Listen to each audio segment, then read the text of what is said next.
Olá, começa agora mais um Mundo Bitcoin, o seu programa semanal sobre moedas digitais. Eu sou Rodrigo Tolotti e recebo aqui hoje Guto Schiavon, diretor de operações da Foxbit. Obrigado pela presença, Guto. Eu que agradeço o convite. Legal. Hoje nós vamos resumir um pouquinho do que está acontecendo no mercado de Bitcoin e outras, em geral, das moedas digitais, né? Nas duas últimas semanas, principalmente, a gente viu muitos problemas em relação à China, o mercado entrou em pânico, moeda desabou. E desde a última sexta-feira, aí no fim de semana, começou uma recuperação, muitas notícias saindo aí de mudança de mercado. E aí o Guto hoje aqui vai ajudar a gente a entender um pouquinho do que está acontecendo. Aproveito também para falar que hoje a gente está aqui no Facebook, então mandem suas perguntas que no final a gente vai tentar responder as principais questões que vocês enviarem aí para a gente. Bom, Guto, vamos acho que resumir um pouquinho então do que está acontecendo. A China falou primeiro nos ICOs, agora em fechamento de exchanges, mas acho que também não é a primeira vez que isso acontece, né? A gente estava conversando e acho que né, já aconteceu no começo do ano, principalmente essas questões, então ajuda a gente a entender um pouquinho essa situação do mercado aí. O principal problema das decisões na China é que elas não vêm em inglês. Então você tem que ficar tirando conclusões, traduzindo, e isso gera um grande problema. Mas tudo começou, né, nesse ano de 2017, por volta de janeiro ou fevereiro, que foi quando o governo pediu para as exchanges ficarem com saques parados para investigação de lavagem de dinheiro, investigação de crimes, etc. Então as principais exchanges da China ficaram no mínimo uns 30 dias sem nenhum saque Bitcoin. E isso fez o preço descer um pouco também. Mas o que aconteceu é que nessa travada de saques, a China também proibiu as exchanges de cobrarem taxa zero. Porque o principal atrativo da China era taxa zero de transação, de trade, alavancagem muito alta, e o governo falou, não, vocês têm que cobrar o serviço. Até para diminuir um pouco o volume falso, muitos robôs. Então, fazendo um pouco isso, o volume caiu bastante. Só que esse volume não desapareceu, ele foi basicamente para o Japão. Então, no começo do ano, a gente teve uma ascensão muito grande do Japão e de outros países da Ásia, também Coreia do Sul, cresceu bastante. E isso ajudou um pouco a descentralizar o volume que era de grande parte chinês. Então, o volume saiu um pouco de lá e foi indo para os outros países. Mas isso começou lá em fevereiro e agora esse ano, esses últimos meses aí, na farra dos ICOs, né? O primeiro papel do governo foi parar de negociar ICO na China e fazer reembolso. Então, quem tinha um ICO vendendo para o público chinês, teve que, além de parar a negociação, ter que devolver todos os tokens emitidos. Só para a gente explicar um pouquinho para quem ainda está começando, o ICO, eu brinco muito nas matérias, que é uma mistura um pouco, para o pessoal entender, é um pouco o crowdfunding, né, que é a arrecadação ali, e para quem está no mercado de ações é o estilo um IPO de moedas. Se puder explicar só um pouquinho, rapidinho, como é que é isso? É o IPO 2.0, né, em blockchain. O que acontece é que você tem uma ideia, uma empresa ou próprio uma nova moeda, e você emite tokens, geralmente em Ethereum, né, que é outra criptomoeda, e você negocia esses tokens, geralmente faz pré-sale. Então, eu estou aqui disponibilizando 2.000 tokens da minha startup que valem 10 milhões de dólares. E essas pessoas investem globalmente, como não tem divisa, você investe globalmente usando Ethereum ou Bitcoin e recebe em troca a posse desses tokens. E depois você pode negociar esses tokens em outras exchanges ou transferir para outras pessoas, revender. Só que isso foi um problema que não era um mercado regulado. Então você teve ICOs que recebeu, por exemplo, 50 milhões de dólares em 5 horas. E aí o governo quis conhecer um pouco mais. O pessoal falou da farra. Esse ano foi uma grande farra, né? Foi uma grande farra dos ICOs. E o grande problema dos ICOs é que muitos deles viravam pó. Eram muitas ideias que no papel, no white paper era legal, mas na prática não funcionava. E isso alavancou muito o Ethereum, porque os tokens eram emitidos em Ethereum, você tinha que comprar Ethereum para investir, e isso fez o preço da Ethereum decolar. Então, quando o mercado começou a amadurecer um pouco mais, né, ver que a ICO não é só colocar dinheiro e tirar 10 vezes mais, a Ethereum começou a cair o preço também e os ICOs foram ficando mais raros, assim. Só quem conseguia mesmo provar a ideia conseguiu arrecadar dinheiro. Legal. E aí, então, agora chegando mais nesse momento, a gente teve, então, parou os ICOs e na última semana, de novo, essa confusão, acho que de tradução, muita gente falando que ia fechar as exchanges chinesas, e aí o mercado entrou em pânico, mesmo com muitos especialistas, né, vocês que já estão no mercado, sabendo que a China não é mais tudo isso no mercado de Bitcoin, né? Já estava um pouco espalhado. E aí, quando veio essa notícia de que poderia fechar as exchanges, o mercado aí só ajudou a piorar, né? O principal problema da tradução é que no início acharam que o Bitcoin ia ser banido, né? Que o grande firewall ia ali proibir transferências em Bitcoin entre pessoas. Mas, na verdade, o que aconteceu foi primeiro os ICOs e depois a China querendo regular as exchanges. Foi meio que aconteceu em outros países também, como nos Estados Unidos, que teve a BitLicense. Tá. Então, só que lá foi em andamento. Então, as empresas foram continuando e a regulação foi sendo escrita. Tá. Na China, ela simplesmente, vocês têm uma data final para parar de aceitar cadastro, uma data final para parar o trade, uma data final para começar a devolver os saldos das pessoas. E isso deu uma queda no preço boa, porque caiu um pouco da confiança naquele mercado. E as pessoas acham, de fato, que a China ainda tem muito... Ela domina o mercado. Não é mais verdade. Ela tem uma grande porcentagem, obviamente, mas ela não domina o mercado. E o problema também nisso é que a China é o maior minerador do mundo. Então, as maiores mineradoras estão na China. E o preço tende a cair um pouco porque os mineradores vão ter que liquidar em algum lugar. Sim. E se não tem exchange, ele vai liquidar onde? Vai liquidar com pessoas, vai liquidar direto. Isso tende, como cai um pouco a liquidez, o preço, quando você vende uma grande ordem, ele tende a cair um pouco. Tá. E aí agora a gente está vendo muita gente falando que o Japão, de novo, deve ser absorver boa parte desse cenário. Eu vi muita gente, inclusive, elogiando. Até o Japão tem sido um dos grandes destaques, até por já ter regulamentado a moeda. Acho que eu vi algum pessoal elogiando a forma como o Japão tem tratado a questão. E aí, assim, você acha realmente que o Japão vai ser o grande mercado? E aí, aproveitando, a gente não pode estar meio que substituindo só, correr um novo risco com o Japão? Ou você acha que agora pulverizou ainda mais? E, por exemplo, se o Japão, de repente, mudar de ideia, quiser regulamentar de outra forma, ou cancelar, ou bloquear alguma coisa, se o mercado vai ter outro pânico? Ou você acha que o mercado de Bitcoin está crescendo e está aprendendo acho que os próximos sustos assim talvez não tenham tanto impacto, né? Como é que você está vendo esse mercado? A princípio a gente achou que o mercado japonês ia ser totalmente restritivo, porque no Japão existia a Mt. Gox, que foi a maior exchange do mundo, que chegou a ser hackeada, teve vários problemas, perdeu milhares de dólares em Bitcoin.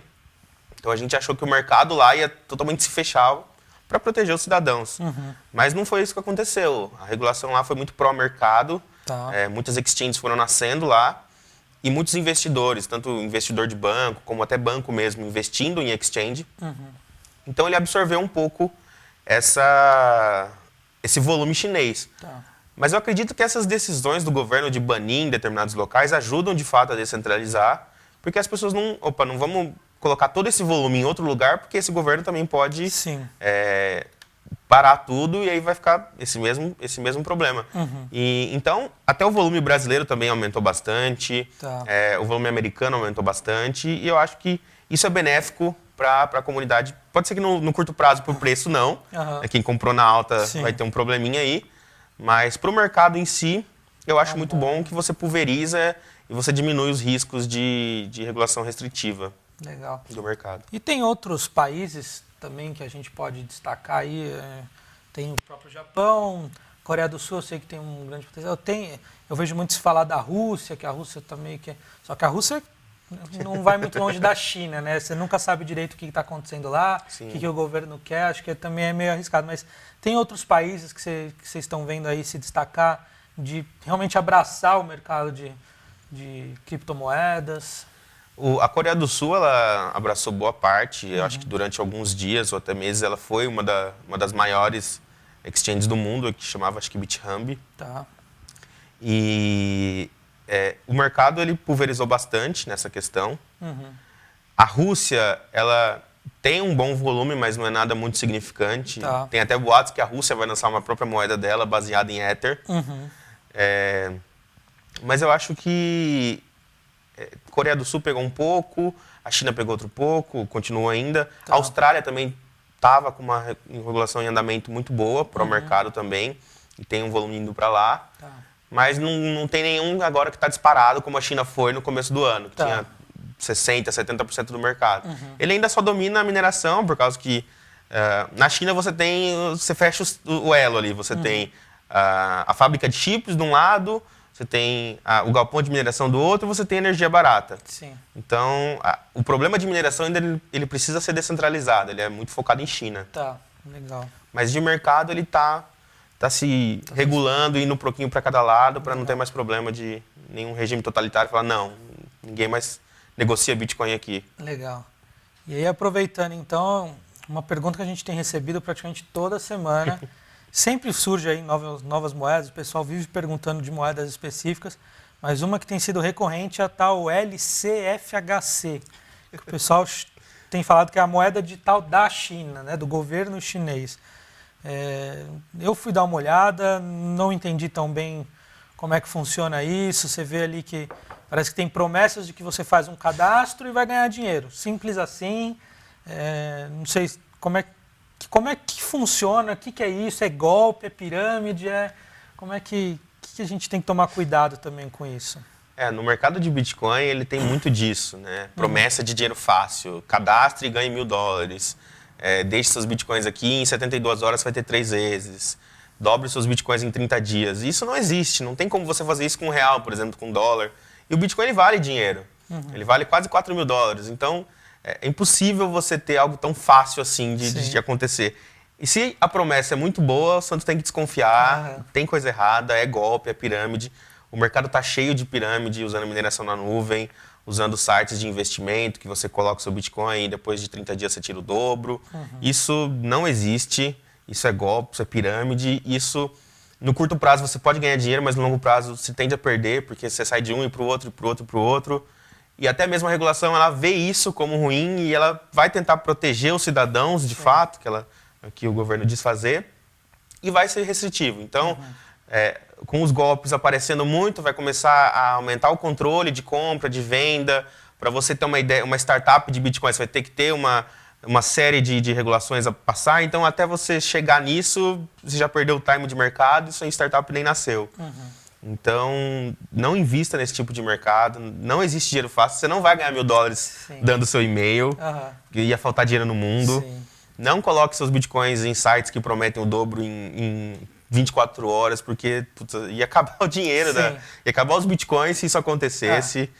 Eu acho que é o que a gente, vira e mexe, a gente comenta por aqui, que é, assim, existem grandes oportunidades em outras moedas fora o Bitcoin, o Ethereum, que o pessoal mais conhece, mas é sempre importante olhar quem é o criador, da onde vem aquela ideia, o que ele está se propondo a desenvolver, né? Qual a ideia por trás daquela moeda. Acho que, e se você não encontra essas informações é porque alguma coisa não está certa, né?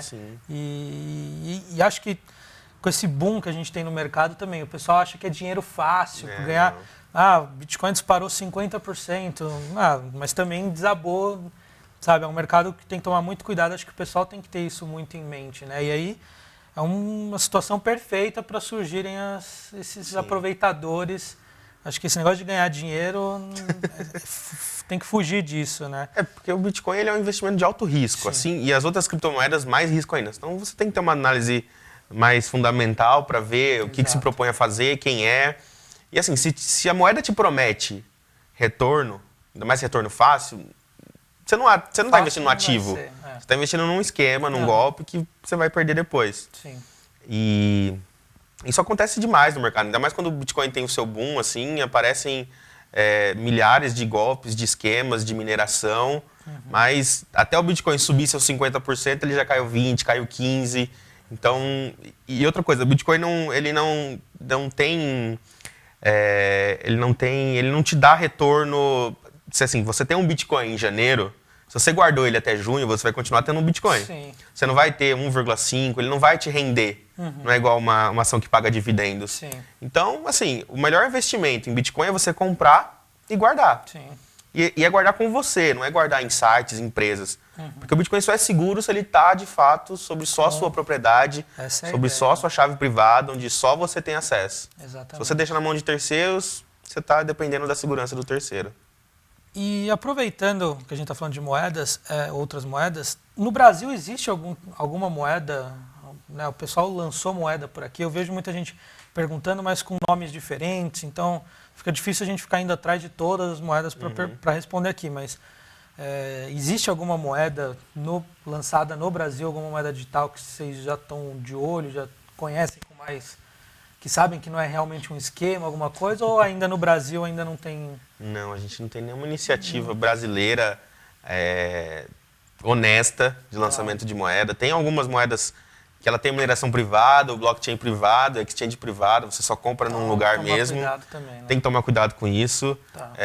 Tem alguns brasileiros começando a desenvolver ICOs, né, de tokens, ideias interessantes, mas acho que não tem nada lançado ainda, então o Brasil ele ainda está bem atrás nessa questão de Bitcoin e blockchain, de lançar criptomoedas. Legal.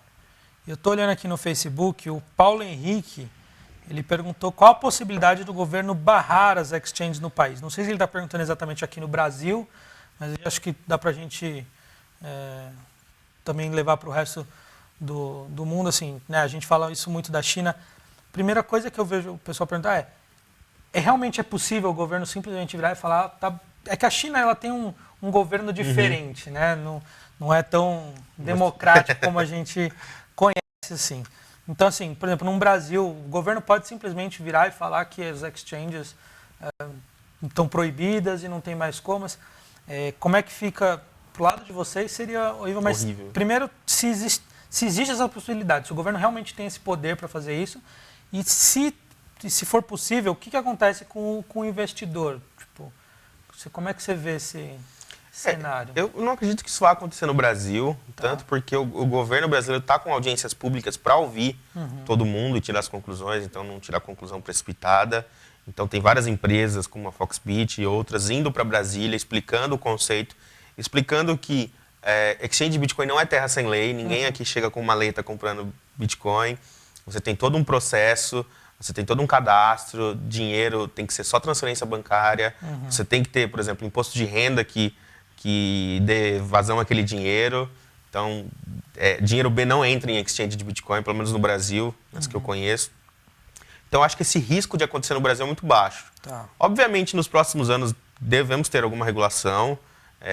Sei lá, o governo falando para as exchanges fazer um informe de rendimentos no final do ano, tendo que declarar valores acima de X mil reais, de X reais para o governo. Tá. Mas até agora, não. Mas esse risco pode acontecer porque, assim, exchange é um CNPJ de uma empresa, tem conta bancária, então pode ter um lobbyzinho ali e isso acontecer. Tá. Mas eu acho que esse risco é muito baixo no Brasil.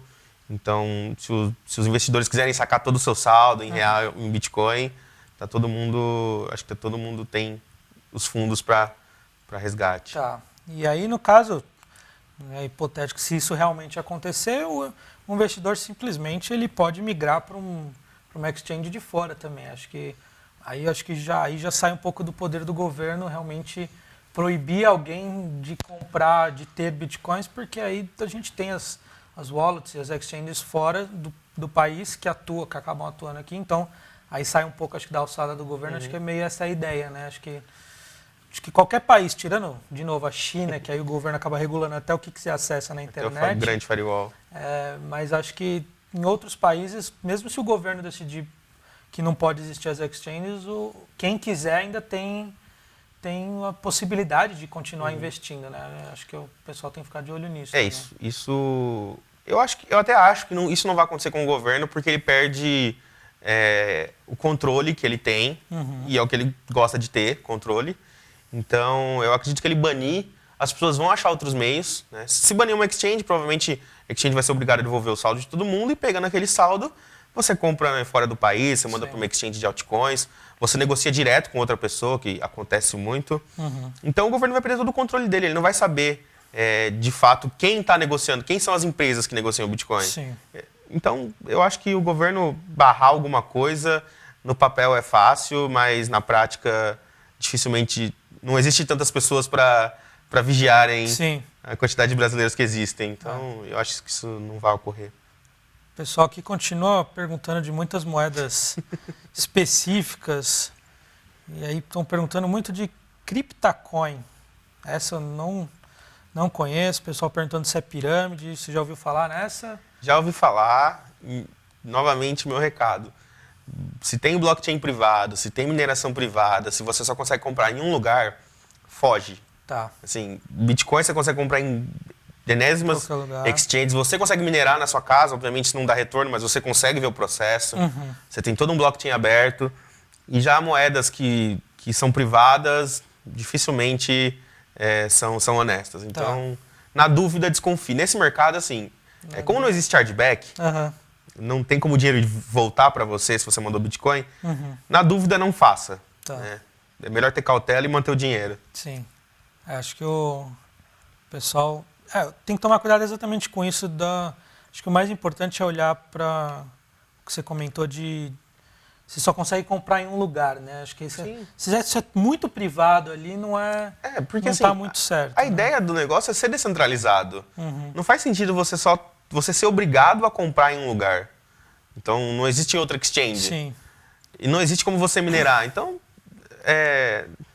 E tomar cuidado também com a ideia que, assim, a gente fala de procurar em outros lugares, mas, assim, as exchanges brasileiras, por exemplo, não negociam todas as moedas. Sim, mas você realmente pode ir em exchanges de fora e conseguir comprar as outras moedas. Essa é a ideia. Você tem que ver onde você consegue comprar. Ela tem que ter liquidez em outros lugares. Sim. Então, tem as bolsas de altcoins, que elas só fazem trade entre Bitcoin e altcoin, que ela tem mais de 300 moedas. Então, pode ter até uma exchange menor que tem essa moeda, mas se for um único lugar que você só pode comprar lá e vender para lá, tem alguma coisa errada.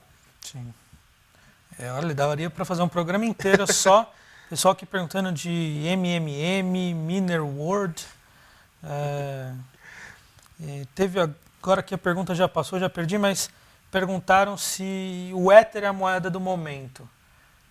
Pelo que eu tenho visto ali, talvez já tenha até passado um pouquinho o Ether ali, né? Eu já estou vendo muitas outras moedas, o pessoal comentando.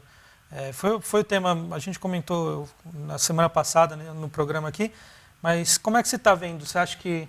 Acho que para iniciante, acho que talvez é bom ficar de olho, muita gente perguntando com essas dúvidas de moedas específicas, acho que também, acho que um bom jeito de começar, se você está com medo, é olhar para que o pessoal está falando, conhece mesmo, né? Tem alguma outra moeda? Você realmente acha que o Ether é que ele é diferente do Bitcoin, né? Acho que o pessoal tem que ter essa ideia, né? Ficou muito na cabeça de substituto do Bitcoin, mas elas não são a mesma coisa. Eu acho que não precisa de substituto, né? Você pode ter várias moedas para várias funções. Por exemplo, o Bitcoin ser a moeda de reserva de valor, você tem as outras, como se fosse um ouro, prata e outros elementos. Eu acho que o Ether ainda é uma moeda de momento. Ela já teve o seu hype, ela subiu muito, eu acho que grande parte por causa dos ICOs. Mas ela é uma moeda muito boa, ela é muito adorada pelo meio corporativo, tem muita empresa de tecnologia investindo em projetos com Ether. Então ela ainda é uma moeda de momento, você ainda tem que estudar bastante sobre Ether. É legal você ter no seu portfólio, mas eu não acho que ela vá estourar de preço. Porque a ideia não é nem que ela seja esse ativo. Os Ethers, eles são para ser como se fosse um gasto para você conseguir utilizar a rede do Ether, entendeu? Então não é para ser um ativo igual o Bitcoin, de reserva de valor, de você ter um ativo digital mesmo. Então não acho que ele vá ainda valer muito mais do que ele já passou do seu topo. Legal. E tem outras moedas. Tô vendo aqui o pessoal falar da Ripple. Eu sei que ela é um pouquinho diferente das outras. Tem como você explicar um pouquinho aí pra gente? Tem aqui, ó. É IOTA que fala? Eu vejo muita gente comentar dela também. Não sei como é que vocês... Eu não sou muito especialista em altcoins, né? Porque, assim, se você for especializar em altcoin, você tem que estudar uma por dia. Sim. E o legal é que, assim, existem várias moedas nascendo para resolver vários tipos de dores. Então tem, acho que é a IOTA que fala mesmo, no Brasil. Se eu não me engano, ela é para IoT, né? Para internet das coisas. Então tem... Você tem uma dor, tem alguém lançando uma criptomoeda para ajudar você naquele problema. E tem coisas que ainda não são possíveis de fazer, então são projetos muito futuristas, mas você já tem coisa funcionando para agora. Sim, é o que eu falei anteriormente. Acho que na hora de investir é você olhar se a tecnologia realmente ela tem um motivo né, tá aqui para resolver um problema, mas esse problema existe e essa solução ela realmente pode ser implementada. Acho que em alguns casos vira uma aposta. Você pode até acreditar. Vira um bilhete de loteria. Em alguns casos você pode falar, isso aqui é uma super tecnologia, aí talvez vá muito de cada um, né?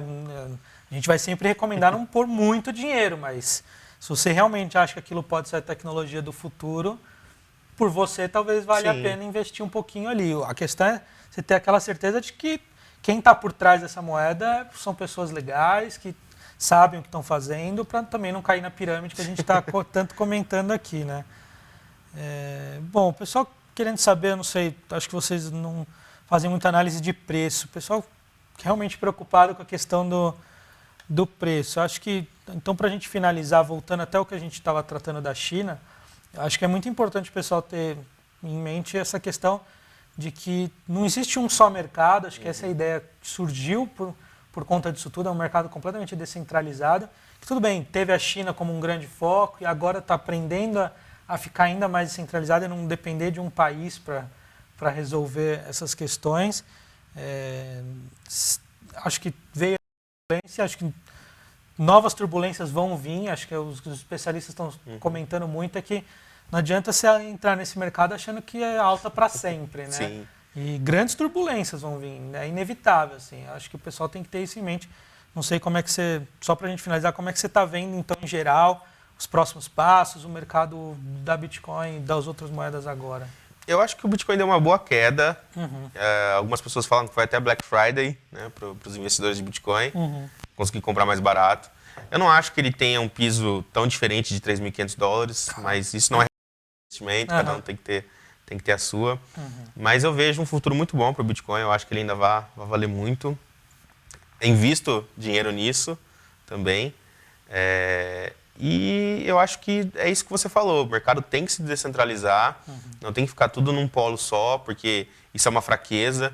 E principalmente o Bitcoin, que ele não precisa você estar num lugar centralizado. Sim. Você pode negociar com uma pessoa sem você conhecê-la, sem precisar de uma exchange, obviamente tendo cautela e segurança, mas não precisa o americano, o japonês, o coreano, não precisa focar num mercado só. E até o que o Fernando Urich falou num programa anterior, você não precisa escolher um único ponto de entrada. Então pode ser, o Bitcoin está subindo, vou colocar tudo agora? Não. Você divide, coloca um pouco agora, aí cai um pouco, você compra mais, sobe um pouco, você compra mais. Tem que ter vários pontos de entrada para no final fazer uma média e ser um valor interessante. Tá. Porque se você coloca tudo agora, pode ser que caia. Sim. Aí já era, você não tem você não tem como entrar de novo, você já está ali segurando. Tá. Então a ideia é, tenha vários pontos de entrada, estude bastante, Bitcoin é um investimento de alto risco, então tenha noção que não é só alta, ele vai cair. Sim. Obviamente no longo prazo ele só teve os bons rendimentos, mas até chegar no longo prazo ele já caiu muito, já perdeu metade do valor. Então você tem que ter noção de que o dinheiro que você está colocando em Bitcoin, você não vai precisar mês que vem, porque pode ser que mês que vem esteja em período de baixa. Legal. Então faça uma análise, coloque uma porcentagem do seu portfólio de risco em Bitcoin, em outras altcoins, e vá acompanhando o mercado. Não existe, o que a gente falou, não existe dinheiro fácil, não existe receita de bolo para você ganhar dinheiro com Bitcoin. Senão eu estaria fazendo isso agora. Legal. Guto, queria agradecer de novo a sua presença, acho que foi muito legal. Perguntas não param de surgir aqui, mas a gente toda semana está aí, a gente vai tirando dúvidas. Muito obrigado de novo pela presença. Eu que agradeço o convite. Foi muito legal e acho que a gente tem que fazer um programa sobre altcoins, sobre fraudes, esquemas, porque é o que tem demais no mercado e as pessoas querem muito saber para não perder dinheiro. Vamos marcar assim, que o pessoal tem muita dúvida aí sobre moedas específicas. Dá para a gente ir tentando tirar todas essas dúvidas. Valeu, Guto. Um abraço. Bom, então até a próxima semana, gente. Podem continuar mandando perguntas tanto pelo Facebook. A gente também tem um e-mail que é bitcoin@infomoney.com.br. Vocês podem mandar suas dúvidas, sugestões de pauta para os próximos programas, que a gente está sempre de olho aqui. E até a próxima. Opa, vamos aqui. Então até a próxima semana, pessoal, e até lá.